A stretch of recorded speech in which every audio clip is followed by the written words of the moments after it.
प्रणाम श्रोताओं, आप सभी का मेरे चैनल भक्ति कथा सागर में बहुत बहुत स्वागत है।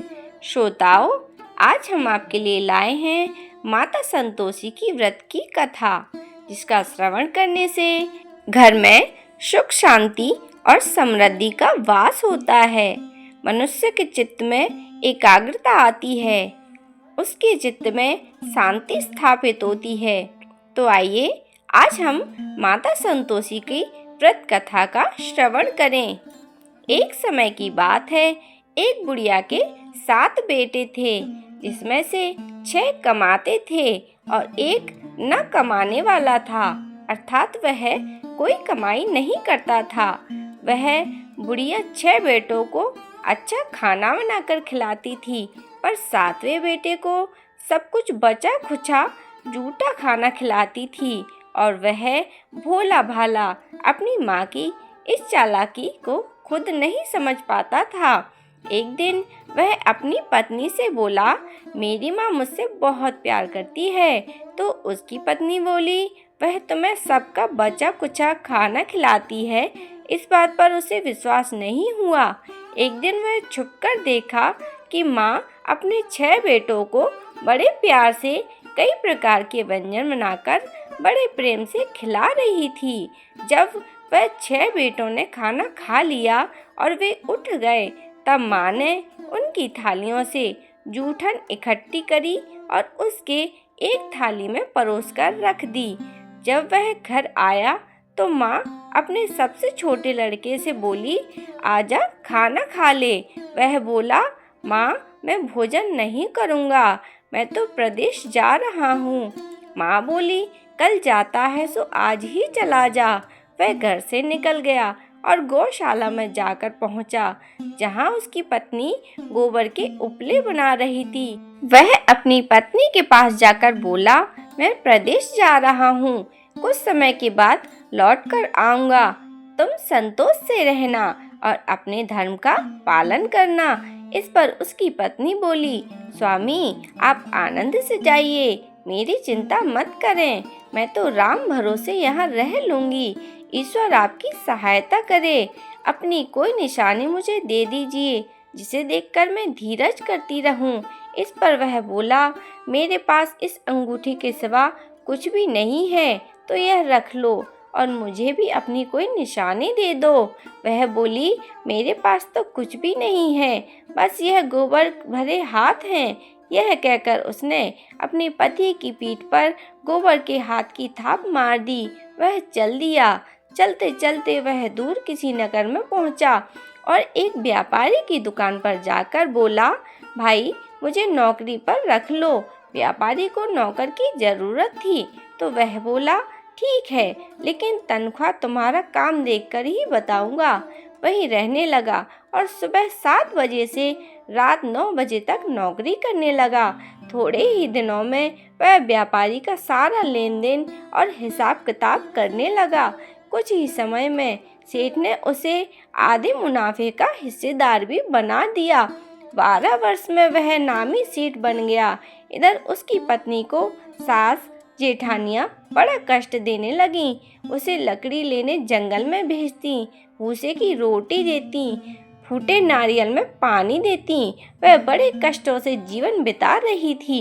एक दिन जब वह लकड़ी लेने जा रही थी, तो रास्ते में उसने देखा एक मंदिर में कुछ औरतें व्रत कर रही हैं और कथा सुन रही हैं। तो वह पूछने लगी, यह क्या व्रत कर रही हो? इसे करने से क्या होता है और यह कैसे करते हैं? तब स्त्रियां बोलीं, अपनी संतोषी माता का व्रत है। इसे करने से मन वांछित फल प्राप्त होता है। इसे करने से गरीबी, मन की चिंताएं दूर होती हैं, कलह रोग आदि सब नष्ट होते हैं, संतान सुख, धन शांति और मन पसंद वर मिलता है और दूर गए पति के दर्शन भी होते हैं। उन्होंने उसे व्रत की विधि बता दी। उसने रास्ते में सारी लकड़ियां बेच दी और उन पैसों से गुड़ और चना खरीद लिया और व्रत की तैयारी कर संतोषी माता के मंदिर में पहुंची और माता से दुखी होकर विनती करने लगी, माँ मैं अज्ञानी हूँ और बहुत दुखी हूँ, मैं आपकी शरण में हूँ, मेरा दुख दूर करो। अब वह हर शुक्रवार ऐसा ही करती। एक दिन माता को उस पर दया आ गई। एक शुक्रवार उसके पति का पत्र आया और अगले शुक्रवार को पति का भेजा धन उसे मिल गया। अब वह माता के मंदिर में गई और उनके चरणों में गिरकर रोने लगी। बोली, माँ, मैंने पैसा कब मांगा है? मुझे तो अपना सुहाग चाहिए। मैं तो अपने स्वामी के दर्शन और सेवा करना चाहती हूँ।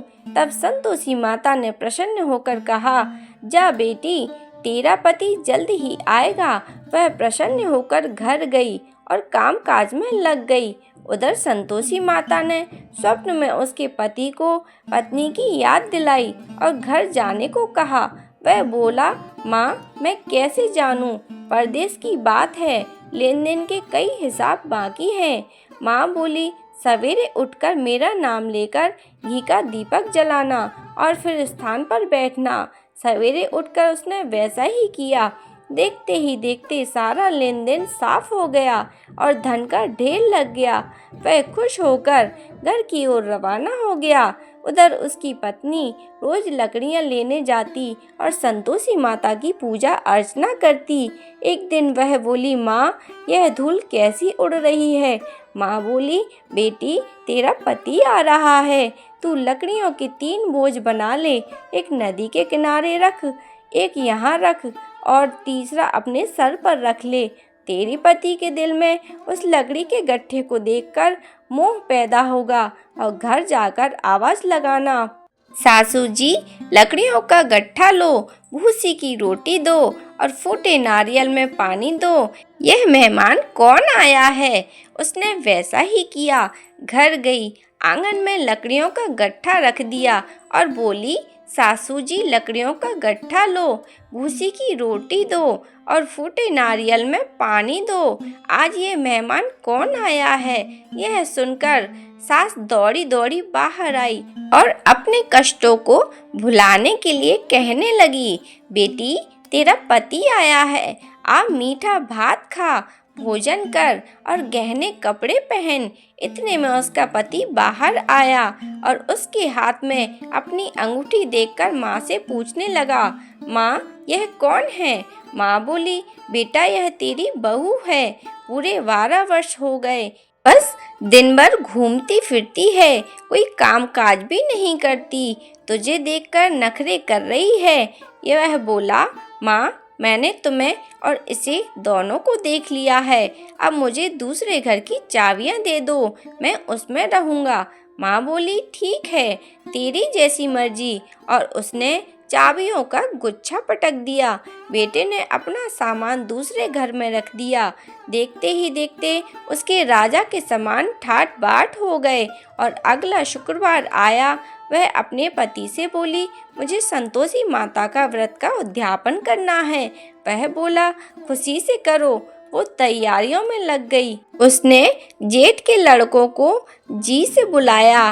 पीछे से जेठानियों ने अपने बच्चों को सिखा दिया, तुम खटाई के लिए उससे जिद करना और खाने में खटाई मांगना, जिससे उसका उद्यापन पूरा ना हो सके। जब लड़के खाना खाने आए तो उन्होंने बाद में खटाई मांगी तो वह बोली, नहीं नहीं, मैं तुम्हें खटाई नहीं दे सकती, यह संतोषी माता का प्रसाद है। लड़के बोले, तो फिर पैसे दे दो।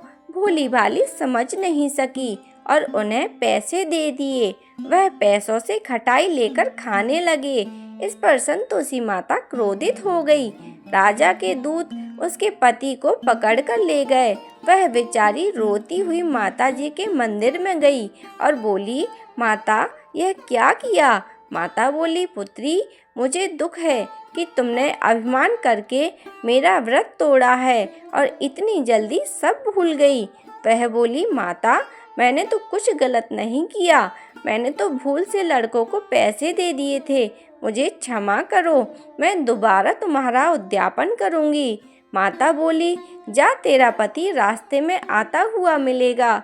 वह चली गई कि रास्ते में उसे उसका पति आता हुआ मिला। उसने पूछा तो वह बोला, राजा ने मुझे मिलने के लिए बुलाया था। अगले शुक्रवार उसने फिर से उद्यापन किया। जेठ के लड़कों को बुलाया। जेठानियों ने फिर से सिखा दिया। लड़के भोजन के पहले बोले कि खटाई मिलेगी तो ही हम आएंगे। वह बोली खटाई नहीं मिलेगी। अब उसने एक ब्राह्मण के लड़के को बुलाकर भोजन कराया और दक्षिणा दी। संतोषी माता उससे प्रसन्न हो गई और 9 महीने बाद उसके चंद्रमा के समान सुंदर पुत्र पैदा हुआ। वह अपने पुत्र को लेकर रोजाना मंदिर में जाने लगी। एक दिन संतोषी माता ने सोचा कि यह रोज आती है, आज मैं इसके घर जाकर इसका ससुराल देख आती हूँ। यह सोचकर संतोषी माता ने रूप धारण कर गुड़ व चना से मुख सनाकर ऊपर से सूंड के समान होंठ जिन पर मक्खियां भिनभिना रही थीं, ऐसी सूरत में वह उसके घर गई तो पांव रखते ही उसकी सास बोली, देखो कोई डाकिन आ रही है, इसे भगाओ वरना किसी को खा जाएगी। सभी घर वाले भागकर घर की खिड़कियां और दरवाजे बंद करने लगे। तभी उसने ऊपर से खिड़की में से देखा तो वह चिल्लाने लगी, आज मेरी माता मेरे घर आई हैं, आज मेरी माता मेरे घर आई हैं। उसकी सास बोली, पगली देख उसको देखकर कितनी उतावली हो रही है कि बच्चे को भी पटक दिया। बहू बोली, माताजी मैं जिन संतोषी माता का व्रत करती हूँ वह वही माता है। ऐसा कहकर उसने दरवाजा खोल दिया और संतोषी माता के चरण पकड़ लिए और विनती करने लगी, हे माता हम मूर्ख हैं, अज्ञानी हैं, पापिन हैं, आपके व्रत की विधि हम नहीं जानते, व्रत भंग करने पर बहुत बड़ा अपराध किया है, जगत माता हमारा अपराध क्षमा करें। माता बहुत खुश हुई। संतोषी माता, जिस प्रकार आपने बहू को फल दिया वैसा ही इस कहानी को सुनने वाले और हुंकार भरते रहने वाले सभी श्रोताओं को संतोषी माता वैसा ही फल प्रदान करे। श्रोताओं, संतोषी माता को संतोष, सुख, शांति और वैभव की माता के रूप में पूजा जाता है। माता संतोषी भगवान श्री गणेश की पुत्री हैं। इनका यह व्रत करने से धन धान्य, विवाह, संतान, अपनी बहुत सभी सुख सुविधाओं में वृद्धि होती है। यह व्रत शुक्ल पक्ष के प्रथम शुक्रवार से शुरू किया जाता है और 16 शुक्रवार तक कर इसका उद्यापन किया जाता है। गुड़ और चने का भोग माता को अति प्रिय है, सो इन्हें गुड़ और चने का भोग लगाया जाता है। यह व्रत करने वालों को खट्टी चीजों को नहीं खाना चाहिए और ना ही हाथ लगाना चाहिए। बोलो संतोषी मैया की जय। श्रोताओं, अगर आपको यह वीडियो अच्छी लगी हो तो मेरी वीडियो को लाइक करें, शेयर करें और मेरे चैनल को जरूर से सब्सक्राइब करें। बोलो संतोषी मैया की जय।